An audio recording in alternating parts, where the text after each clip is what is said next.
हमारे खुदावंद यीशु की अंजील मुकद्दस यूहन्ना के मुताबिक उसका 16वां बाब 29 से 33 आयत तक। उस वक्त यीशु के शागिर्दों ने उससे कहा, देख अब तू साफ साफ कहता है और तमसीलों में नहीं कहता।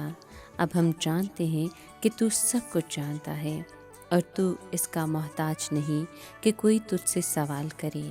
इसी सबब से हम ईमान लाते हैं कि तू खुदा से निकला है।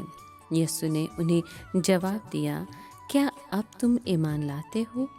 देखो वो घड़ी आती है, बल्कि आ चुकी है कि तुम सब अपनी अपनी राह लेकर प्रगंदा होगे और तुम मुझे अकेला छोड़ दोगे। तो भी मैं अकेला नहीं, क्योंकि बाप मेरे साथ है। मैंने तुमसे ये बातें इसलिए कहीं ताकि तुम मुझ में सलामती हासिल करो। तुम दुनिया में मुसीबत उठाते तो हो, लेकिन खातिर जमा रखो, मैं दुनिया पर गालिब आया हूँ। पाक कलाम के पढ़े और सुने जाने पर खुदावंद की बरकत हो, खुदा का शुक्र हो। अजीज दोस्तों, यीशु के शागिर्दों ने सोचा कि अब हम पहली दफ़ा उसकी बातें समझ सके हैं। उन्होंने कहा कि अब तो कोई तमसील नहीं कही गई है। उनका ख्याल था कि अब हम उसकी ज़ात के भेद को पा गए हैं। अब उनको यकीन हो गया कि यीशु सब कुछ जानता है और कि वो खुदा से निकला है। लेकिन उसने तो कहा था कि मैं बाप से ही निकला हूँ। क्या वो इस बात का मतलब समझते थे? क्या वो समझ गए थे कि यीशु ज़ात इलाही का एक अखनूम है? इस सवाल से यीशु ने इशारा किया कि उनका ईमान अभी तक नामुकम्मल है।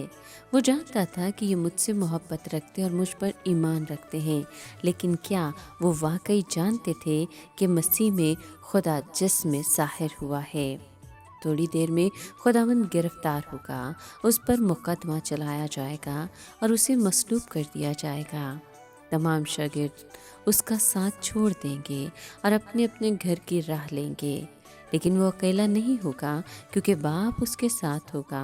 खुदा बाप के साथ ये यकताई थी जिसको शागिर्द नहीं समझते थे।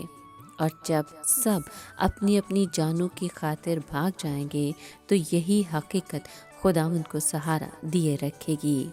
इस गुफ्तगू का मकसद ये था कि शागिर्द इत्मीनान पाएं।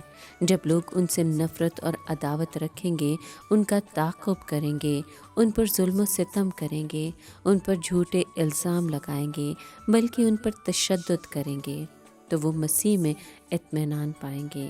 वो कलवरी की सलीब पर दुनिया पर गालिब आया। मुसीबतों के बावजूद शागिर्दों को यकीन होना चाहिए कि वो फातह उनके साथ है।